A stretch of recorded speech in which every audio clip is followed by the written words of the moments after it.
The galaxy burns. The heretic falls. And the Emperor protects.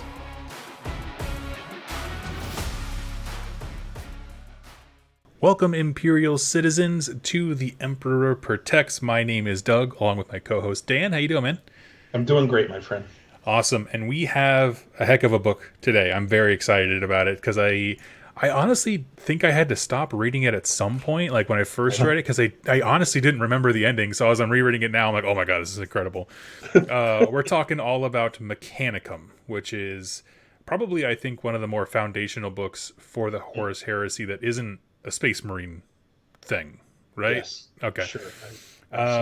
And do you have any broad ideas on the Mechanicum before we jump in any more? Well, There's a lot to cover in this book. I think basically, we've got Mars that is the homeworld of the Mechanicum priesthood, and the Manufactoria and all the forges and stuff basically have been supplying a huge portion of the weaponry for the expeditionary fleets, and so Mars is incredibly valuable to both sides once the heresy starts. And it makes it such a prime target for the War Master's agents to come there and kind of do their chaos turn to the other side thing. And just to even imagine, though, I mean, we talk all the time about the Loyalist against the, traitor legions. Just to think that there's some kind of a schism on Mars is almost unthinkable. Yeah. And just the fact that this book is about that is really disturbing in some ways. For sure. And something I kind of wanted to point out for viewers, because we're always approaching this as if you have never really gotten into Warhammer at all, so this is all new information. The Mechanicum, it's easy to look at them as like, oh, this is the tech support arm of the Imperium. But they're not. They are not equal, but they coexist with the Imperium. They are their own thing. They have their own leadership structure. When we talk about forges, it's not like a room with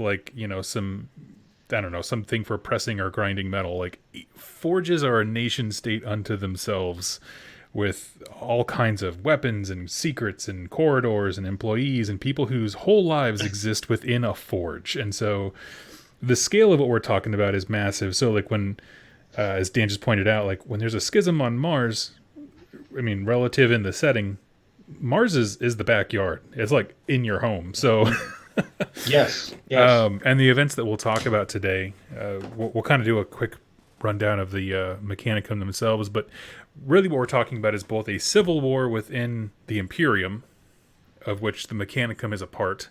There's a civil war within the Mechanicum itself, like its own ideologies tearing itself apart as part of the bigger civil war. And then there's also a religious aspect that we will get to. So all of it's a lot in this book. Right. And I think to your point, where the Mechanicum fits in is difficult sometimes to understand. Yes. But this one of the things is this reminded me a little bit of what happened in the book Dune, where the Bene Gesserits kind of planted all these prophecies among the Fremen, of a person who was going to come to save them, So I'm going to disappoint you right now, Dan. I've never read Dune. I'm sorry. Oh, okay. So I think a lot of listeners, there's a planet, and these kind of priestesses go to this planet, and they just plant these prophecies among the people, kind of making it part of their folklore. And it's kind of a self-fulfilling prophecy because eventually the savior comes to liberate them.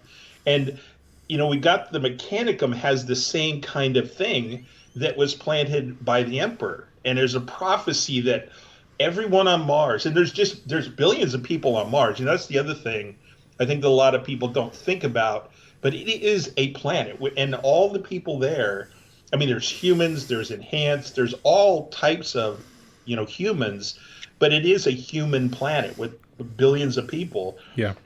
And they all believe that this being called the Omnissiah is going to come to Mars when certain celestial bodies align in a certain way. So the moons of Mars, the two moons align in a certain way. The Emperor arrives for the first time on Mars, and this is kind of in the book. They talk about it kind of as a pre-setting the story, and they accept him as the Omnissiah for a lot of reasons. Just the way he arrives and the the lighting and everything else. He is the physical embodiment of the machine god. And a small thing, but very important, um, little scene that happens is he gets out of his ship, and there are these three uh, knights of the House Tarantus that have come all the way to the top of this huge, giant mountain on Mars to watch this. And one of the machines has had a problem with one of its joints forever. Nobody can ever fix it.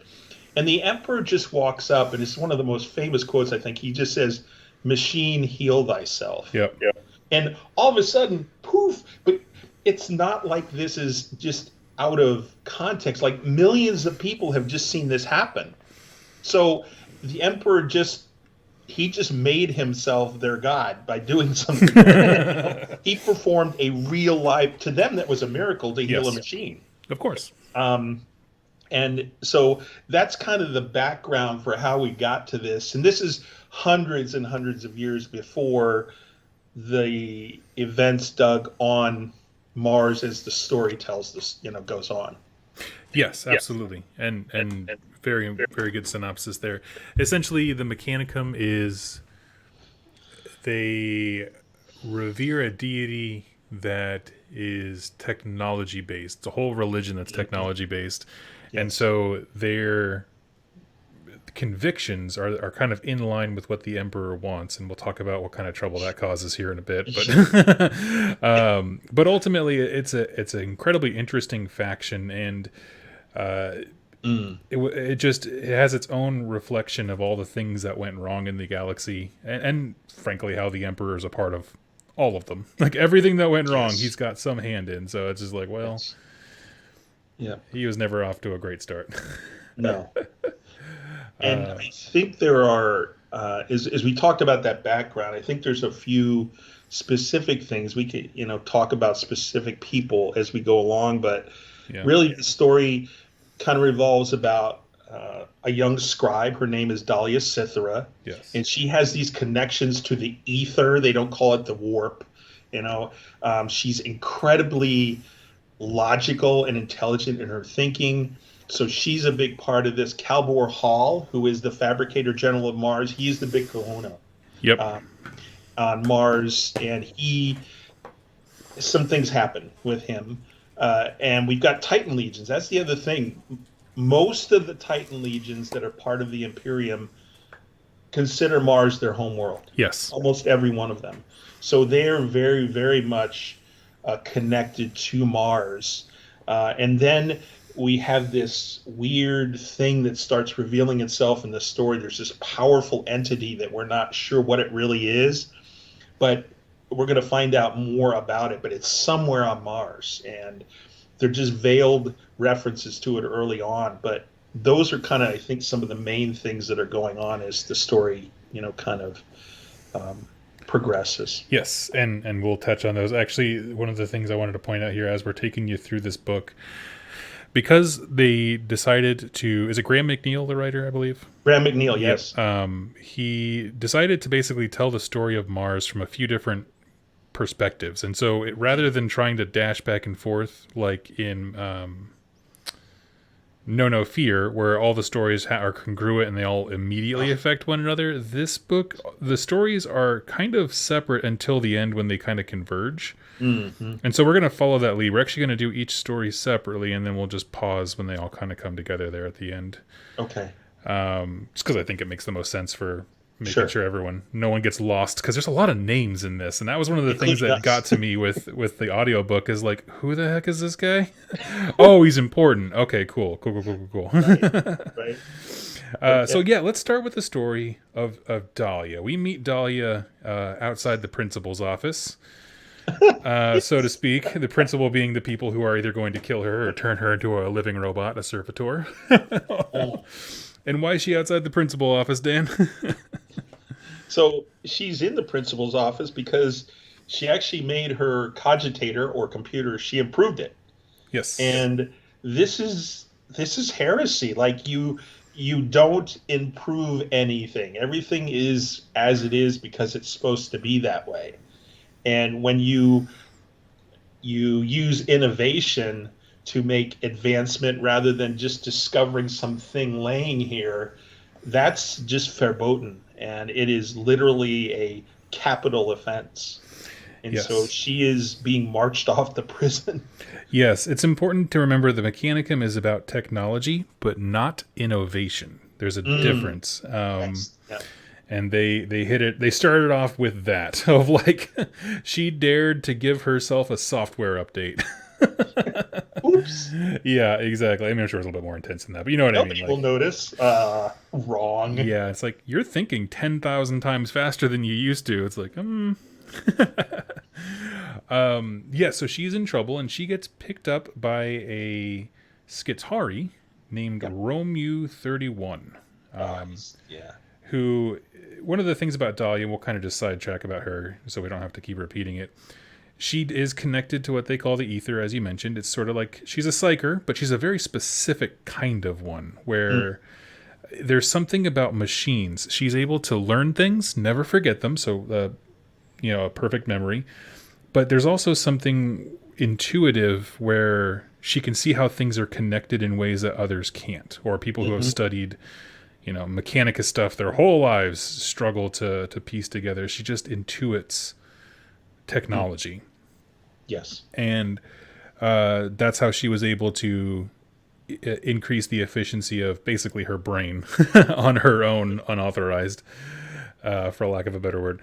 And so she is in the principal's office for that. Romeo 31 picks her up and says, we're going. She's pretty sure it's a death sentence at this point. And he takes her to meet a very special adept, a leader with their own forge of Mars. You want to tell us about Zeth? Yeah, Koriel Zeth is a senior tech priest, and she is the master of the Magma City. And Koriel Zeth has sent Romeo 31, a protector. One of the things I want to talk about Romeo, because he is a major character in yes. Very cool. Is that this is a great way that Graham shows that just because somebody is enhanced doesn't mean they're not human.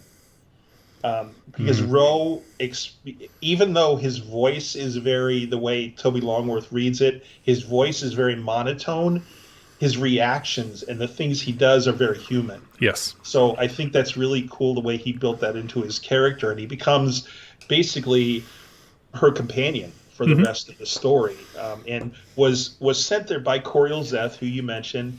And the thing about Koriel Zeth is she is just like Dahlia in that she believes that technology should advance through innovation. Yep. And she is just the master of innovation. And one of the most notable inventions of hers is something that is incredibly impactful throughout the Heresy and 40K universe, which is the Noosphere.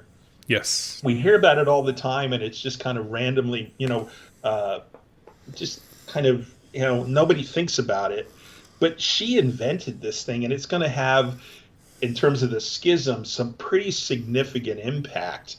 But she's also, so the Noosphere is her thing, but she also wants Dahlia to help her build something called the Akashic Reader. And the purpose of this machine is to find knowledge. Like, it is going to be, if it's built and everything goes well, it is going to be the source of any knowledge that humanity wants. And you're just thinking, right, when you're reading, going, this is just a bad idea. There's no way this could end poorly. No, not at all. So that's who Koriel Zeth is. And this, again, the Magma City is just incredible. And the technology that Dahlia sees is just blowing her away as she's walking around the Magma City. And yeah, it's really cool because, again, Koriel Zeth is a tech priest and she's enhanced herself. But it's really interesting that Graham stresses in his writing that she's worked really hard to maintain her femininity in terms of her appearance. Yeah. her armor and all the things that she does, the way she talks and everything. And so she's tried to retain that humanity uh, through the Mechanicum side of her being. So that was kind of interesting as well. Yes. Okay. And so Zeth basically gets the A team of nerds. So she has Dahlia, who's able to, look at blueprints and intuit them like on a psychic level, more so than any human ever normally could. And she gets a crew of like, this guy's really good at machining parts, and this guy's really good, and this lady's really good at structure and organization. She's the team lead kind of a deal, and kind of puts together her wonder draft of misfits who don't really belong anywhere, but all have super abilities. Yes. And begins building, the Akashic Reader, which is, at first, they have to figure out what it actually does. Like, Zeth has these blueprints from somebody else who couldn't make it work. But it was all theoretical, but they couldn't make it. And so they had to first reverse engineer from blueprints what the actual thing does, and then go back forward into making it work. And they're able to crack the code thanks to Dahlia's MacGuffin ability. And I'm kind of yada-yadaing it here because really it's not the process of building is a great, I think, bit of story for making us fall in love with the characters. But what they're building is actually really, really stinking cool, because after her theoretical breakthrough of deciphering what it is and how to get there, they actually start building it. And what does it look like? What does an Akashic Reader look like, Dan? It looks like this massive chamber there, and there's a throne in the center. Oh yeah. And this is where the scary part for me was, where they talk about the fact that this chamber literally is lined with these little containers that are full of psychers. Yes. And you're going, whoa, okay, these are people, right? Mm-hmm. And there's also an individual who is an empath, very strong empath, who is sitting in the throne, and he's just kind of chilling. Like, yeah, he got him on ice. he's having conversations with Dahlia, and they're starting to kind of establish a relationship. And she's really enjoying talking to him, and becomes very fond of him. And again, you just so picture a giant dome lined with psychers in these little, I don't know what you would call them, little capsules. Yep. And then there's a throne in the center, right? Does that seem to be, I think that's a pretty good description of it. Yeah, I think all the psychers are blinded, and they're kind of just moaning and whimpering, but I kind of imagine, they're... it's sort of like the Matrix, where everybody has a pod, but I think they're upright, like they're looking down at the center of the chamber, which is even creepier. Yes. And is his name is Jonas, right? Was his name Jonas? Yep, that's his name. Our boy Jonas is just chilling until they get the Akashic Reader working, and he has every faith in Dahlia. The whole thing is, it's going to amplify his natural psychic abilities, and we kind of get some perspective that this chamber, sort of a goldish, throne-ish thing, which probably won't ever come up again in 40k history, so that's cool. But Jonas is like, yeah, we're good to go. Zeth's like, I trust this because you have the warp abilities to be able to intuit technology. And right before they flip the switch and turn the thing on, Dahlia learns that the math was off. Instead of the normal, I guess, power capabilities and stuff that she had done all of the engineering designed for, Zeth's idea was to take that same thing and basically point it at the Astronomicon, the center of map, and basically use that as the battery for this ability. So like when this thing goes off, Dahlia at the last second's like, oh, we need to turn this off. None of this math works. Like, you told me we were going to use, a AAA battery. You're hooking it up to a car. Like, this doesn't... Yep. Anyway, so they turn the thing on, and two things happen. One, it absolutely works.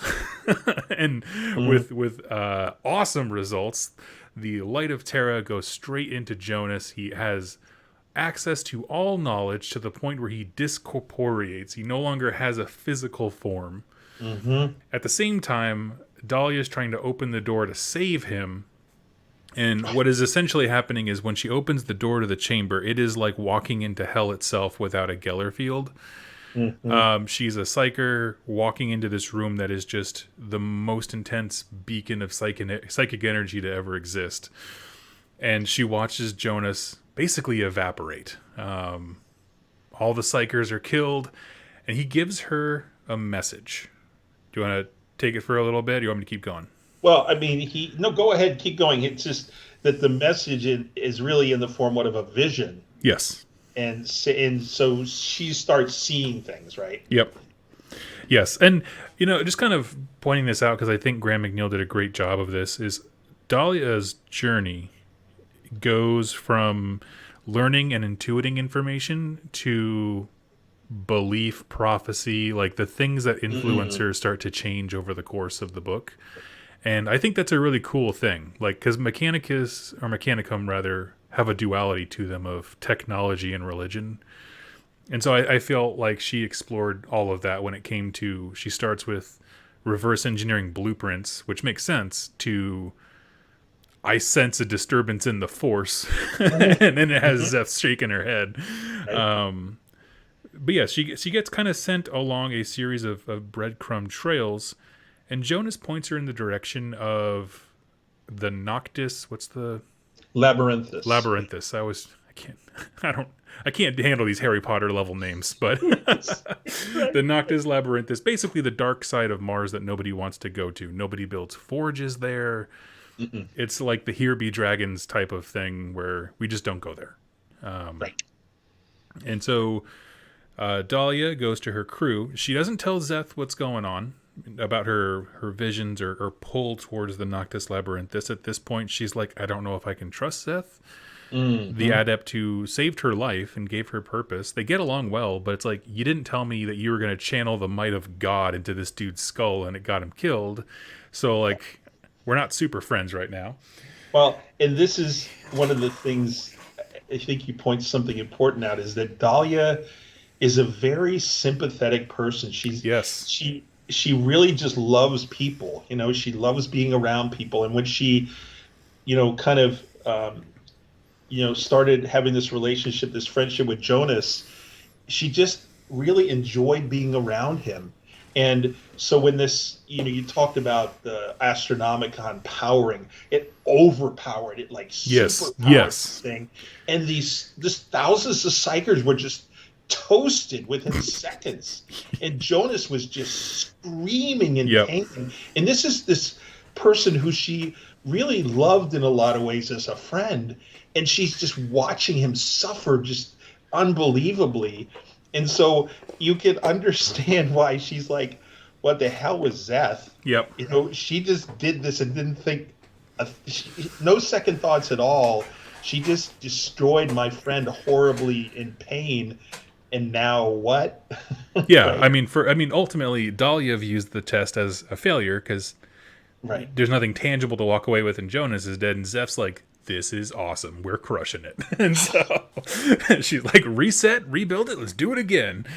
And this is where Dahlia and Zeth part company. Pretty much, yeah. This is definitely in the story where Dahlia is kind of done with this. And, yeah. And Zeth's like, what do you mean my actions have consequences? I'm a forge priestess. Right. And one of the really important things, too, you talked about the Noctis Labyrinthus, is there were these visions of something he called the Dragon of Mars. Yes. So you said there be dragons. Literally, yes. Jonas mentioned a dragon. We don't know what that is, but we know that's what it's called. Yeah. So Dahlia goes back to her crew after kind of taking a little bit of time to heal up from the psychic explosion that she walked into and mysteriously survived. Goes to her crew, and they're all like on board with her. For the most part, just about everybody is. They all have different motivations for going, whether they just want to see this through to the end. They have allegiance to Dahlia. One of the characters goes simply because she felt terrible about what happened to Jonas, so it's more of a guilt motivator than anything else. But for whatever reason, the crew who built the Akashic Reader goes down to the Noctis Labyrinthus, and with one exception, an yes, important exception.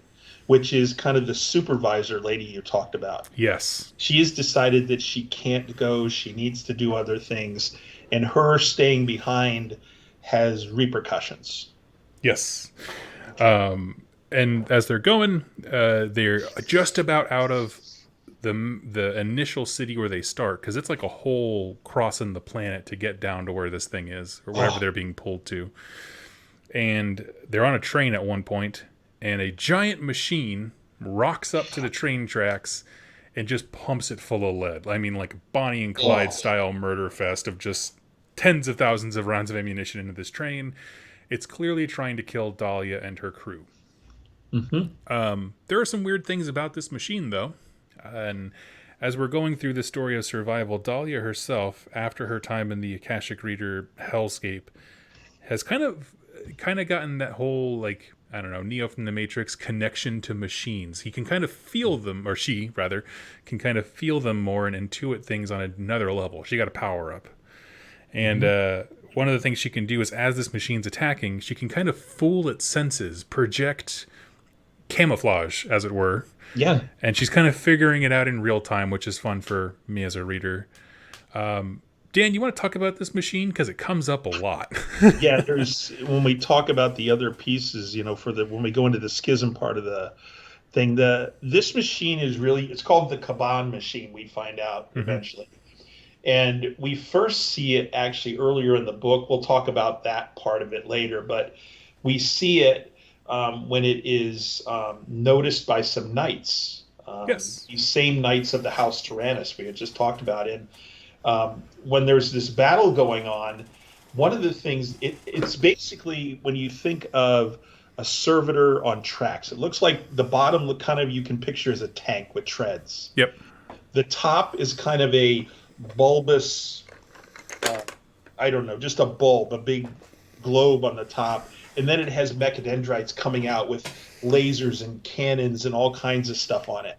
But two things that are really interesting about this machine. One, it is intelligent, which is forbidden. Big no. Absolutely forbidden. But it obviously has some kind of a very advanced AI that it's kind of figuring things out as it's learning, which is bad.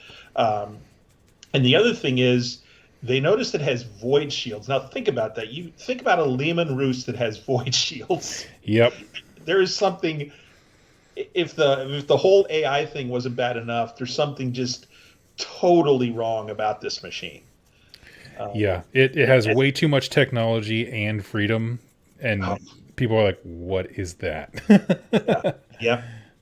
The Kaban Machine. So she's able to basically throw off the scent to the Kaban Machine, so it goes elsewhere for the moment, and they're able to slip away, and they keep descending further. I'm gonna kind of yada here just because the downward travel is a fun part of the book, but read it for yourself.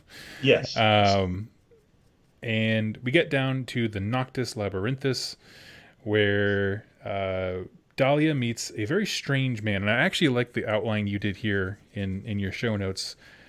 Can you tell us about this dude? Yeah. So they reach the dragon's prison. They go through the labyrinthus and such, and she's met by the guardian of the dragon. Is his title? His name is Semyon, and Semyon he looks like an older man. He's got kind of a robe on, kind of like you might picture an older monk or somebody like that. Yep. He has apparently lived for thousands and thousands of years in this chamber. And he was a psyker he's giving off like this golden light. It's really weird. Yeah. Right? There's just something going on. And he basically tells her the story of, but again, he's the guardian. The dragon's there. They can kind of see what the dragon is. And we're going to let you, I think, read what the dragon is. But he talks about the events that led to the dragon's imprisonment. Again, this is a very detailed accounting of how the emperor captured the dragon and imprisoned it here all this time ago. And he fought it, it turns out, Semyon says, on ancient Terra.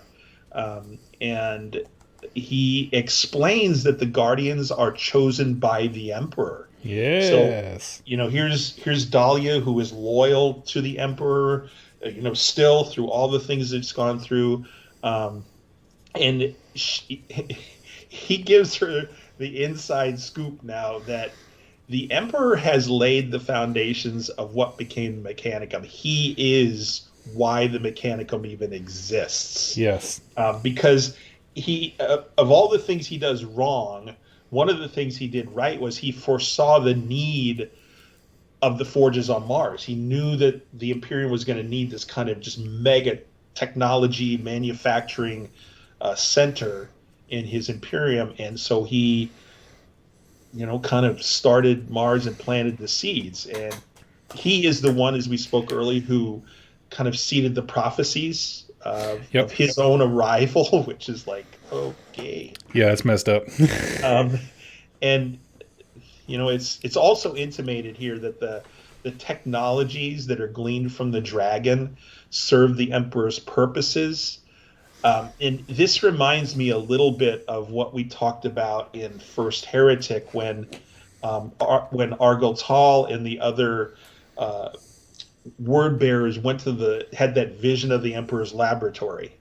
Yes. Where he was making all the Primarchs, and you're going, okay, like, where did he get all that tech? That he didn't just know this. So this, to me, is a connection there, and saying, you know what? It may very well be that a lot of that technology came from the dragon. The Emperor might have gleaned it from the dragon himself, or itself. Yeah. And this is one of the things I love about 40K, where it's like, no matter what, you can get into any kind of science fiction you want, but there is this point at which all 40K lore has to like battle with folklore, right? Like, what is the nature of the dragon? What does that mean? Was this all just a really big way to include fantasy battles in 40K lore somehow? Like, all of those things feel very reasonable. And that's why it's fun. It's not meant to be whatever. It's meant to be a good time. So, it is fiction. Yeah, you know what I mean? It's like, okay, so wait, does that mean he was like Karl Franz, killed a dragon, chucked it up into Mars, and was like, I'll deal with you later? Right. Yeah. Now, one of the most important things, that Semyon passed on to her, ultimately he passes, we'll let you talk about what happens eventually here, but he also talks about a work called The Grand Lie of Mars. Yes. That is this huge book that's kept in the dragon's prison. And he talks about how, if the things we just mentioned, the Emperor's involvement even in the, his kind of manipulation and creation of the Mechanicum, if that came out, it would just be chaos. It would just break down everything that had to do with Mars and the Omnissiah and all that. So this book is pretty important to keep guarded here. Yeah, you want to keep it on your shelf, real close. So in addition to guarding the dragon, he's guarding the book. But ultimately, what happens with Semyon and Dahlia? Well, he shows her essentially. There's a great series of stories about like him like showing her like visions and basically trying to reel her into what is going on with the Emperor's grand vision. We needed Mars for this. And then at the end of his little TED talk, he says, and now it's your job. And we get this weird pause, and she's like, what the hell are you talking about? So the Emperor, this whole time of the weaving of her fate with Zeth, the creation of the Golden Throne, and all the events that brought Dahlia to where she is, was essentially to replace Semyon as the guardian of the dragon. So this whole thing was a employment vetting process on behalf of the Emperor to find the right person for the right job, and that is Dahlia.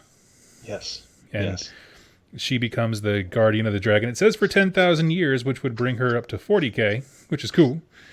Yes. But yeah, did I miss anything there that you wanted to touch on? No, I don't think so. I think as part of that, though, should we talk about that one subplot with the Tyrannus Knights and the Kaban Machine? I think this is a good place to do that because, Please. Yeah. So earlier in the story, listeners, we are introduced to knights from the House Tyrannus, and there are three of them that are patrolling and kind of doing a, I don't know, they're kind of picking up the garbage. They're taking out feral servitors around this one forge, and as they're doing this on a sweep, all of a sudden a reactor that's close by comes under attack. Yep. And they're like, "Whoa, who, what?" And this is their first encounter with the Kaban machine, and it just rips them up. I mean, they're trying to take it out, and this is when they first realize that the Kaban machine has void shields, and they're going, "Whoa!" Like all we got is these puny little knight shields. We're just getting our butts kicked. So they retreat. They report back what they saw, what was happening. Eventually, the Kaban machine did what it was there to do, which was destroy this reactor. And so there's this ongoing thing now that these three knights, want to hunt this thing down. Yep. Because they're like, it shouldn't exist. No, first of all, right. And they are, they're hunters by nature. Of course. And they want to kill this thing in vengeance for what it did to them. So there's a part of the story that kind of continues to talk about that hunt and that look for. And eventually, these knights end up at the Noctis Labyrinthus. And they end up right when Dahlia, or right after Dahlia has become the Guardian. And she's still got a couple of her companions that you had talked about with her. Mm-hmm. The Kaban machine shows up. And you're going, well, wait a minute. How'd the Kaban machine know? Well, remember we talked about one of her companions who stayed behind in the Magma City. Well, earlier in the story, there was a Mechnicum assassin that had kind of come into the story, and this assassin was working for the other side. So what she did was she went to this person and basically drilled a hole in her head to find out where Dahlia had gone. Yep. So the bad guys know where Dahlia is going. They realize what she's doing. They want her stopped, so they pass this on the Kaban machine, and it gets in there and is about to kill them, and these knights come in, and it's just such a cool fight scene. It is just so awesome. And eventually, the knights kill the Kaban machine, and so that's and then when they finish up and the story kind of goes on, two of them have survived. One of them has been destroyed, but two of them survive, and they kind of walk back out into the wilderness to see what's left of Mars. Yeah. After all the other things that are going on. And we're going to, listeners, talk about a suggested reading list. One of those stories is kind of, if you enjoyed their story in this book, there's kind of a sequel to their story. So that was a really cool subplot, though, because it just kept coming up over the story. And it was like, these knights are pretty cool. Yeah, and I thought, I remembered that because I haven't read this book in so long. I remember that they had like a whole plot for knights, but it's one of those things that, like, as I've gotten to know 40K and 30K more over the years, like, I didn't really appreciate the knights plot like I did now, of just like, they're just an integral part of what it means to the Mechnicum, just in general. Like, I couldn't imagine this book without that plot. Yes. Absolutely. Yeah, so that's pretty much it. Anything else you want to wrap up for Dahlia's? No, I think that's it. She becomes the Guardian, and really cool and really fun, I thought, was that Romeo 31 becomes her protector. Yes. So he is going to be there through the millennium with her, and that was really a cool piece, because it just was. They had a good relationship. It's a little maudlin moment, because he is just this. I don't know. His personality is just so much fun, I think. Yes. Yep. And that was a really good ending to that part of the story. I agree. I think that was, for being, it's not expressly clear, like, how the Emperor got his hands on the Golden Throne or the Kashik Reader or whatever. Oh, that's down the left there, but that's fine. It's the broad strokes is all here, and I like where they wrapped up her story. It was pretty cool. Yes. So, with Dahlia's story out of the way, what do you want to talk about next? Let's talk about the Schism. Yeah, so as we mentioned before at the top, this is a full civil war amongst the galaxy, but also just personally amongst the Mechanicum, who obviously most of them revere the Emperor as the Omnissiah, an incarnate of their mechanical deity. But there's a problem, and that is that the deal that the Emperor made with them has kind of soured for some of those tech priests. They want to explore technology that's forbidden, some of which already exists on Mars within a sealed vault. Mm-hmm. And the Fabricator General of Mars has struck an accord with Horus. They've kind of had some secret meetings, and we kind of get the sense that Horus's machinations have been going on for some time. They reference like, oh, there's some trouble over on Istvan 3. I don't know what's going on over there, guys, but whatever. At one point in the story, sounds like someone's having a bad time. I feel bad for those guys, but that was basically it for a bit within the book, because this book does count or go over a bit of time. It's not all immediate.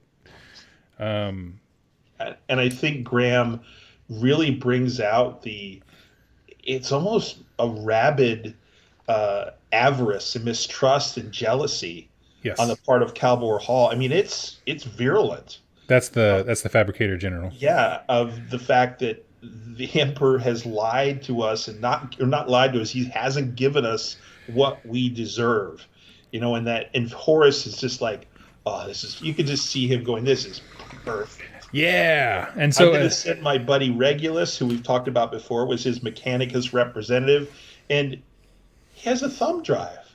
Yeah. What? Yes, he's got. Oh man, yeah, it is a little thumb drive. Basically, unlocks this vault that was never meant to be opened, but for some reason still exists for plot reasons. Yeah, exactly. Yeah, within the Mechanicum home planet, and now all of a sudden the bad guys, the Dark Mechanicum as he calls them, have access to a whole new range of weapons. The first blow comes.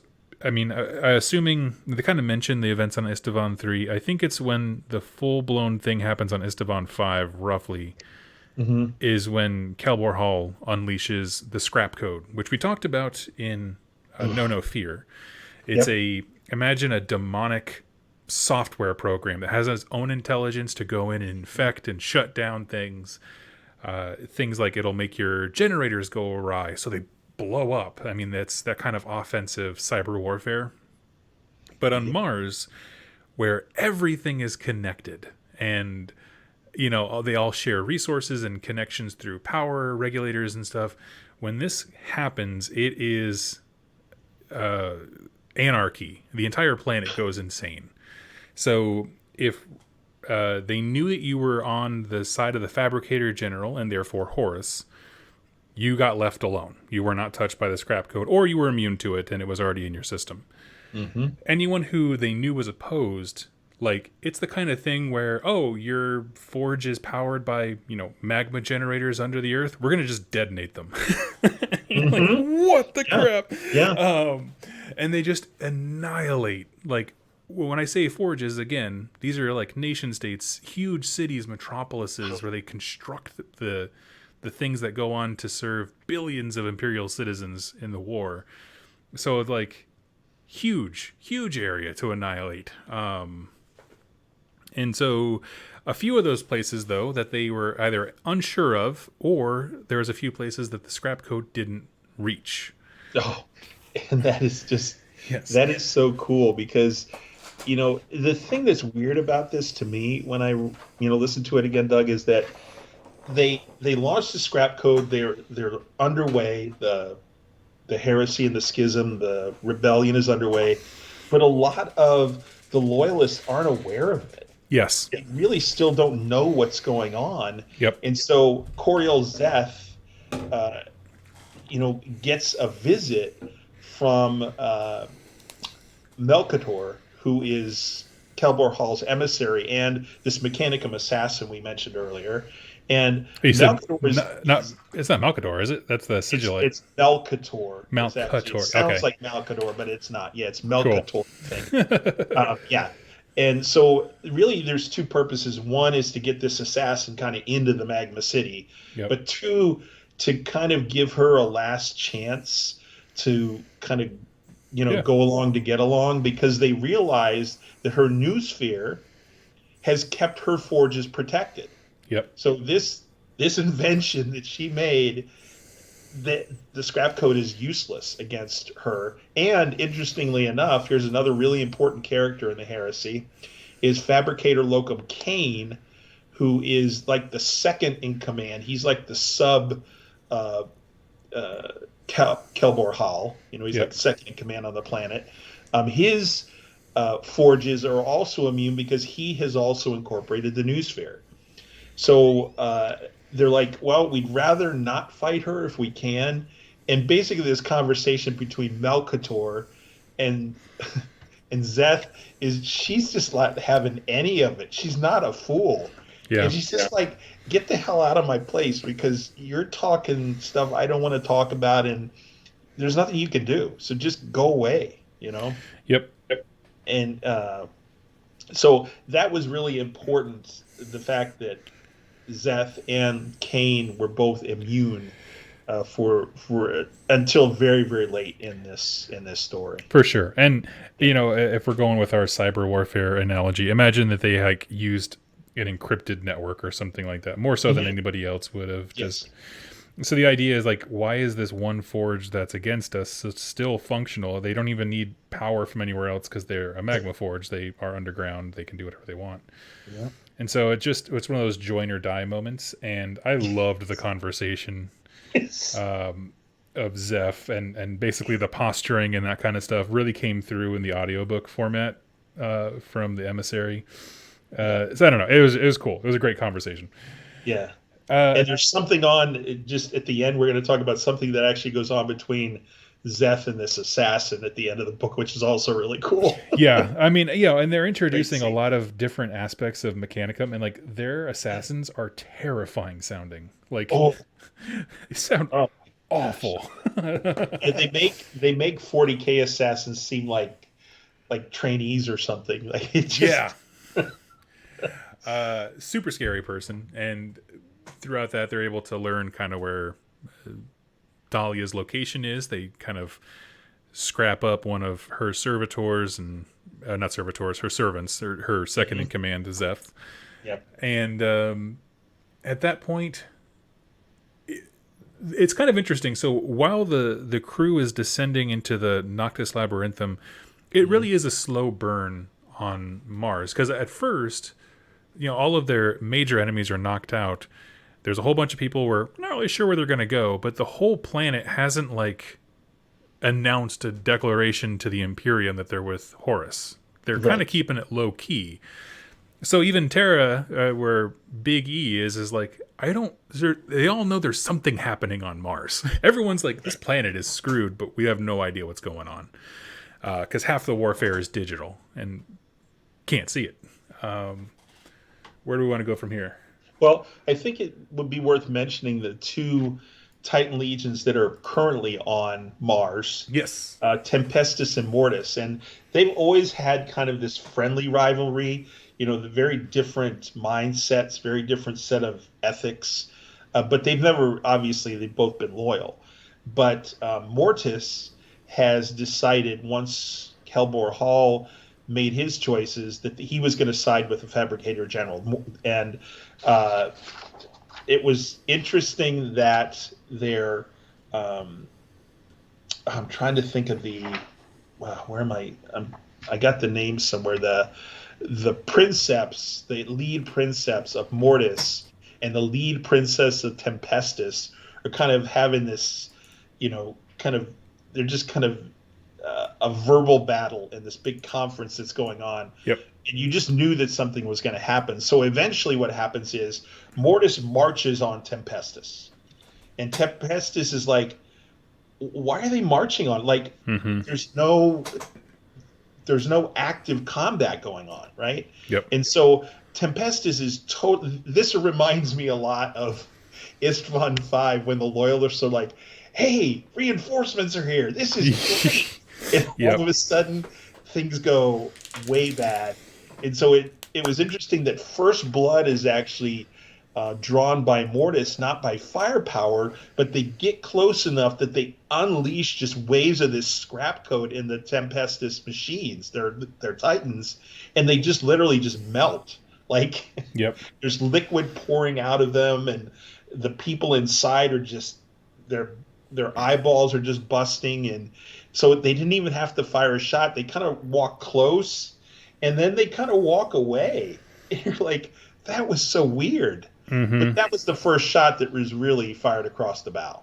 Yeah, and the thing is, like, nobody can figure out what's going on because some of those machines shouldn't exist. But then also, like, where'd the code come from? Like, what they couldn't figure it out because it wasn't an outright. I mean, we know now it was an outright act of war, but there was enough ambiguity that if Tempestus had fired, they could have justified more aggression. Right, right. And this is one of the things I think that's important about the Tempestus, the lead princeps. Is they call him the Stormcaller. That's his, or the Stormlord. That is his nickname. He, throughout all of this, even though he was severely injured in this confrontation, he's just kept his head, and he's like, hey, we need to do what we need to do. And he did not fire the shots, which says a lot about him in particular. One of the interesting side things, though, about this first encounter was that the Tempestus Princeps, I'm going to get his name. I have it somewhere in the notes. I can't remember. Cavalarios. Cavalarios, yep. Yeah, he's just so cool. He ends up being put into an amniotic tank. Yes. To kind of get better, and recover and everything. And what's weird about that, Doug, I think, is that in 40K, we think about Princeps and Titans, and that they're all in amniotic tanks. That's just the way it is. That's standard technology, right? But in the time of Mechanicum, most of the Princeps refused that technology. They wanted to remain just hardwired, out in the air, open, connected to their Titans. Yes. And so at first, Cavalarios was very much against this. He was like, this is not going to work. I need to get out of here. But the more and more he was kind of practicing through simulations as he was healing and getting better, he realized that this amniotic connection was actually improving his connection to the machine and improving the performance of his machine and his crew, so that he is becoming much more effective in a combat sense. And I thought that was really a cool way to introduce some technology in terms of the Titans that we're used to on the 40K side, but was not anything that was very well known during the Heresy.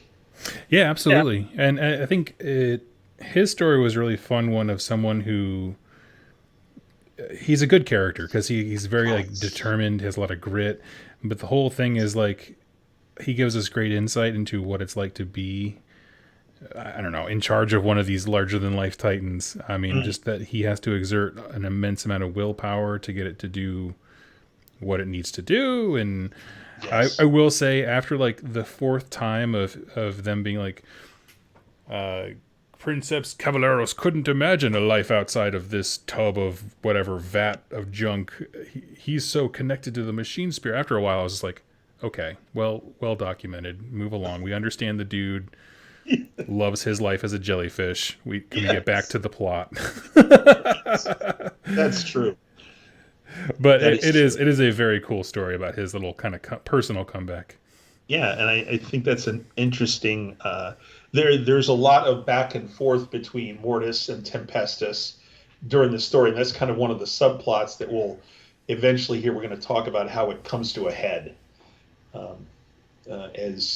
as things move ahead on Mars. So at the same time, Kelbor Hall, he's attacking all these different forges because he's just got millions of these now twisted, chaotic machines and just people that were normal that are now turned to chaos and corrupted. He knows that he needs to go to the Magma City. He needs to get the Magma City destroyed and Zeth destroyed.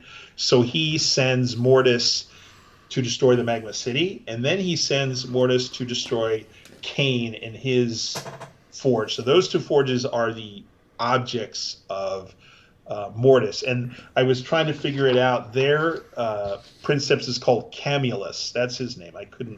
I knew I had it written down. So Cavalarios is the guy for Tempestus, and Camulus is the princeps for Mortis. Mm-hmm. And he is, by the way, interestingly enough, he is riding in the Mortis guy in an Imperator Titan. And so you think about a Warhound, and maybe a Reaver is 2 or 3 times, the size of a Warhound. A Warlord Titan is probably, what do you think, twice the size of a Reaver? Yeah, I would say so. Okay, and the Imperator is like massively larger than a Warlord. So this thing is just like unbelievably big. Yeah. Yeah, I feel like half the descriptions of it are like, and we were in awe. You're like, well, yeah, I get it. Yeah, crazy. So that's what Camulus is driving towards the Magma City, actually. So we get to the point where we have. Do you want to kind of digress or not digress? Do you want to kind of scoot over to the Loyalist, what they're bringing to the planet, and what they're doing? Oh, yeah. So we kind of get, it was kind of a harsh gear change, but we get some discussion between Malkador the Sigillite yes. and Rogel Dorn, of all characters. Now, keep in mind, at this point, the Heresy is in full effect. Our story kind of bounces around the time, or not bounces around, but goes leaps and bounds forward in time. And so at one point, about halfway through the book, we are at the point where everybody knows there's a Heresy, and Rogel Dorn is charged with defending Terra. Mm-hmm. The problem with that is Mars is its neighbor, and everything's gone to hell. And so, essentially, Rogel Dorn comes in, acknowledges the situation. Like, we have assets we need to do. 2 of these forges make an inordinate amount of munitions for the legions, so we have to secure that, so we at least have guns and ammo to fight against Horus. And they just make a bunch of very harsh tactical decisions of like, we're going to go in, we're going to grab everything we can, protect who we can. We have an adept who just got a field promotion to being the Forge Master General. And we're going to just kind of take all of it and go and let Mars basically figure itself out while we go defend Terra. Mm-hmm. And that is essentially what they do towards the third act of the book, is the legions are there fighting. Sigismund is sent specifically, which is cool. Yeah, it was. And they're just kicking tail, but ultimately, like, all of our characters that we are following for this book watch it happen, and they just abandon them for the most part. Like, Zeth is like full of remorse and sadness when she sees all the ships. She thought that they were gonna like go up into the sky and come back down to her forge, and they just left. So they're like, oh, we're just like on our own. That's not good. Exactly. And they really struggle with that for a bit, which I thought Graham did a fantastic job of capturing that sadness of like, nobody's coming. Like, and it's just brutal. Oh, it's so brutal. Yeah. Yep. Because they were all looking forward to it when they saw the ships first arrive, and it's like, oh, well. Yeah. Well, the whole thing is like, we just got to hold out long enough. Yeah. We just got to hold out a little bit. And then when he leaves, it's like, oh, we're hosed. Yeah. We're done. Yeah. So Kane's forge falls to Legio Mortis, and again, they do extract phenomenal amounts of munitions and weapons, and a lot of Kane's people are evacuated as well. Probably tens of, if not hundreds of thousands, are evacuated, and they just become the first real Martian refugees to come to Earth. Yep. And then we have the battle in the Magma City, which is amazing because you have Tempestus with, I don't know what, like a dozen Titans, and this Imperator alone could probably kill all 12 of them. And he's also got like Camulus, the Mortis guy. He's also got warhounds and he's got reavers, and Cavallarios just kind of looks at it and goes, "We got this, guys. Exactly. Yeah. Yeah, we got this." And it was really cool. And there were knights too, not the two that we talked about earlier, but there was a whole nother set of Tarantus knights that was fighting with Tempestus, which was really cool. And no details really in the battle because it's just so cool to read it for yourself. It's just so well done and written. But the thing that's interesting is that the only thing, if I recall right, correct me, but I think the only thing that is left after the battle is the Imperator, is the only thing that's left standing. The Yes. Cavallarios and his Titans and the Knights just do all kinds of fancy, cool stuff that you can read about and just take down these Mortis engines one at a time. And then Zeth, and so you're thinking, oh man, Camulus gets away and his Imperator and whatever. Well, Zeth, this is another cool scene. So we talked about that assassin. So the assassin comes to kill Zeth. Mm-hmm. And Zeth is like, no, like maybe you're going to kill me or you think you're going to kill me, but no, it's not going to happen. So the assassin shoots her, and the assassin's you can just tell, like, oh, I got you, and all of a sudden she's like, wait for it. Just wait for it. Yep. So she has implanted this new spheric virus into the assassin now, turned the tables.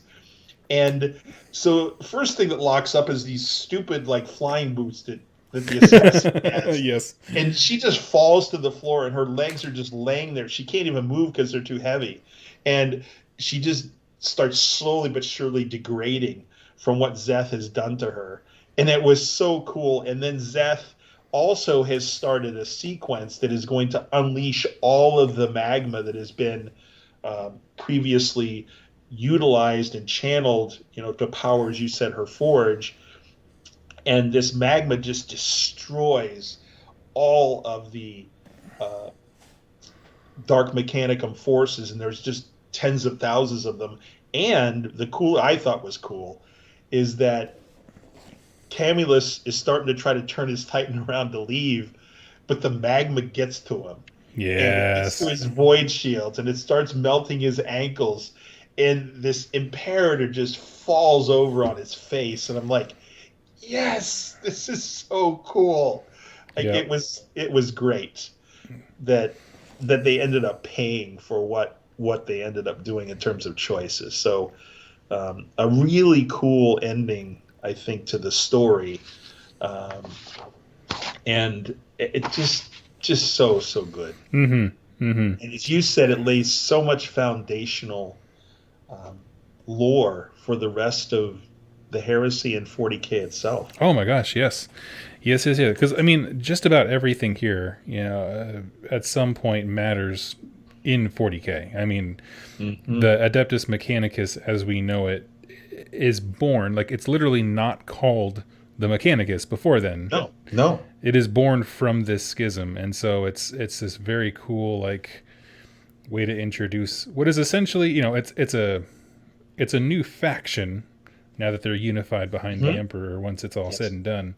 Mm-hmm. But, its origins are steeped in blood, just like everybody else's in 40K. It's cool. Yes, that is so true. Yeah.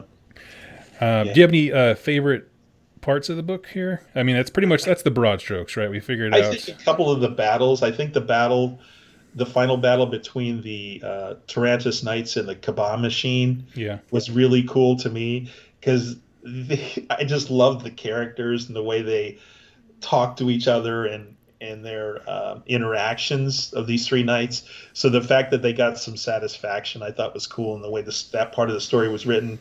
And the other thing I did like a lot was this battle between Tempestus and Mortis at the Magma City. Yeah. It was so tactical too. You wouldn't think it would be tactical, but it was. Yeah, absolutely.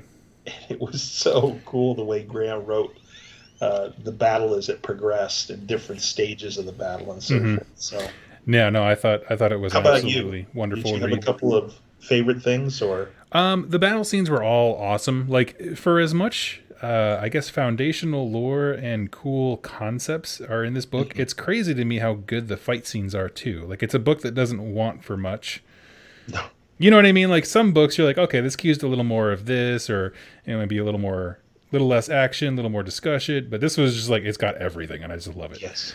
My okay, it's a bit morbid, but one of my favorite scenes is after they figure out that the grand lie of the Emperor and that it's all been BS. One of Dahlia's like companions, who was there more for guilt about Jonas than anything else, right? She just literally jumps off the side of a cliff. She's like, "Oh, what's that? Everything's a lie? Well, I'm gonna go ahead and check out," and then just like, I can't handle it. And I actually I was driving when I was listening to my audiobook as I was driving around, and I got to that point, and I actually just went, "Bah!" and I just started like. I did not see that coming. I totally forgot that happened. And so I just imagine imagine, I don't know, the Pope driving around his little Pope mobile, and then there's some evidence that God doesn't exist, and he's just like, well, YOLO, and it just checks out by driving off a bridge. It's basically what happened to this poor woman.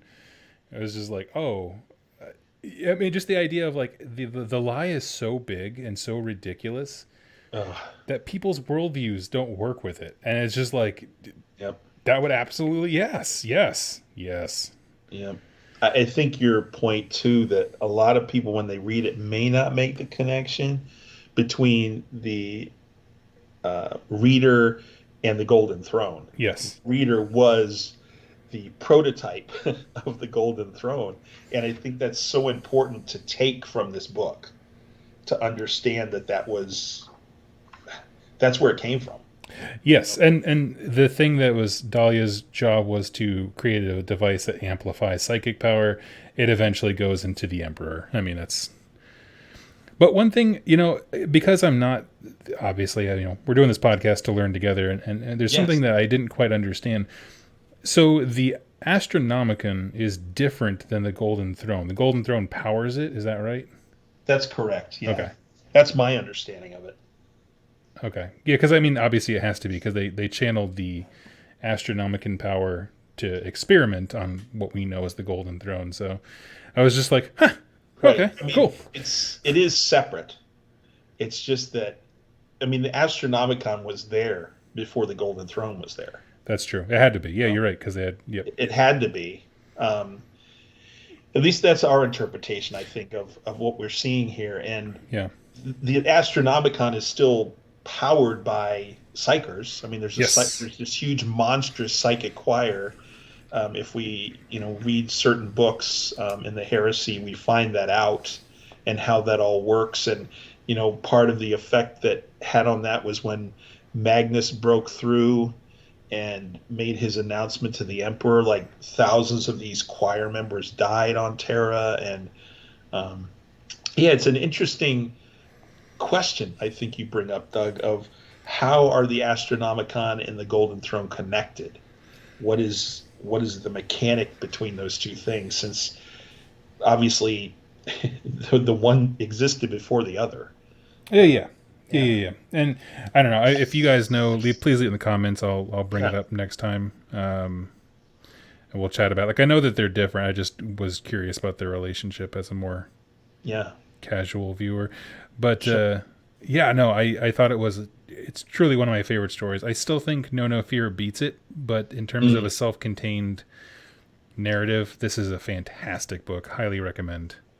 And there's some suggested reading, if we could. Yes, please. There's a few stories I think that people might be interested in. So two of these that I'm going to talk about are actually anthologies, and there's some stories inside those anthologies.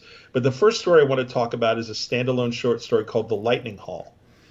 The Lightning Hall was basically a place where knights met to kind of, you kind of think of the Space Wolves meeting around in the Fang, meeting around a table and drinking and eating and stuff like that. The Lightning Hall was kind of like that for knights, Okay. And so what this short story is about, it kind of follows up on those two knights who killed the Kaban and then walked back out into Mars to see what was happening. So interesting story if you're interested in what happened to them after that confrontation and what they found on the planet. The next story is from a anthology called Heralds of the Siege, and it is Myriad is the name of the story. If you can imagine an AI that is so powerful and its primary goal is to make things perfect. If it finds something that is not perfect, it fixes it. It wants to fix it, is driven to do that. So imagine it runs into something that is chaos possessed, which is the absolute opposite of what this thing wants, right? And this is a story really about the Martian resistance. And it's a really cool story because it has a very hopeful ending. You wouldn't think that that would be the case, but I really recommend it if you're interested in some of the things that were going on after Mechanicum, when there was still, a war going on the planet. Then the next two stories are from an anthology called The Burden of Loyalty. The first one is called Cybernetica, and it's more of a novella. It is about some space marines who, you think about tech marines. Where do they go to get their training? Well, they go to Mars. Right. Tech marines are certified Martian and sent back to their legions. Well, this is a group of space marines that are just about to graduate, and the Martian Schism happens while they're on Mars. These are loyal space marines. So you're thinking, whoa, what happens? Well, it's a pretty cool story. Yeah. And then the next story I think is very, very important to read or listen to. It's called The Binary Succession. And it is the origin story of the Adeptus Mechanicus. It is when that happened. It discusses exactly the goings-on that created the Adeptus Mechanicus. And again, it is called The Binary Succession. Really good story. But if you are at all into that part of 40K, or even on the 30K side, I think it's required reading because you have that basic understanding of what's going on. So very good stories, all of them. Very nice. I didn't have any more to add in terms of follow-up listens, but it's important to remember the reason I love all these stories that we're covering initially is that so many of them are happening at the same time in the background.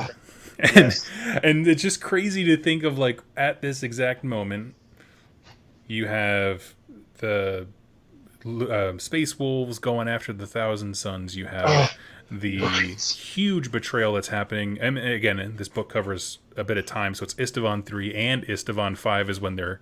Rogol Dorn's like, it'll be fine. I got a whole bunch of people going to Istvan 5. And so you're like, chaboy, you don't even know, man. So, like, it's sort of right smack dab in the middle, and you realize, like, these are just the most consequential moments, and everything is bad everywhere. Right. It's just that is so true.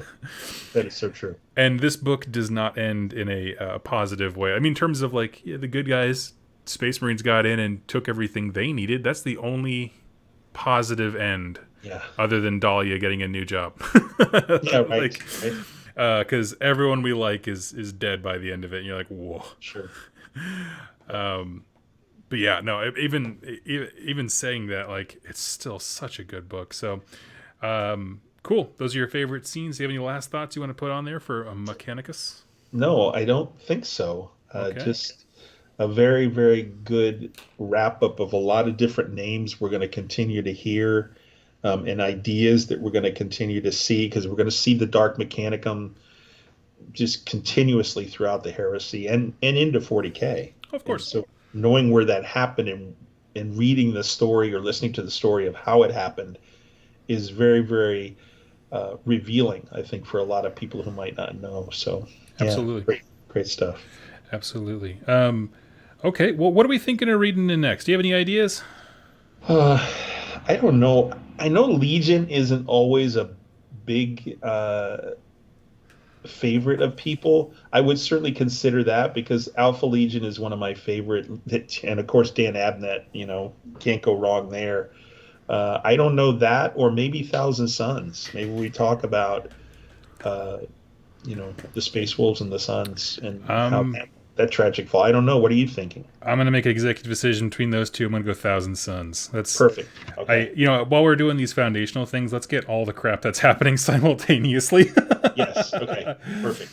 I think that makes a little bit of sense, but sure. So we'll knock that out. So if you're following along with us, Legion. I'm sorry, not Legion. Thousand Suns. I got you. You did. You got it. Thousand Suns is going to be our next book, and that's John French, right? I believe. I think you're right. I'm pretty sure. Okay, I know he wrote the Armin series. I don't know if he wrote. You know who it is? It's Graham. Oh, cool. Yeah, Graham wrote Thousand Suns because I've got an autographed copy right here on my bookshelf. In fact. Okay. Yeah, okay. so I know it's Graham. Yep. So yes, we got that one, and which means what? It's going to be a great book. So anyway, join along with us, and I think we are good. So with that, everybody, stay safe, read along with us, and the Emperor will protect you.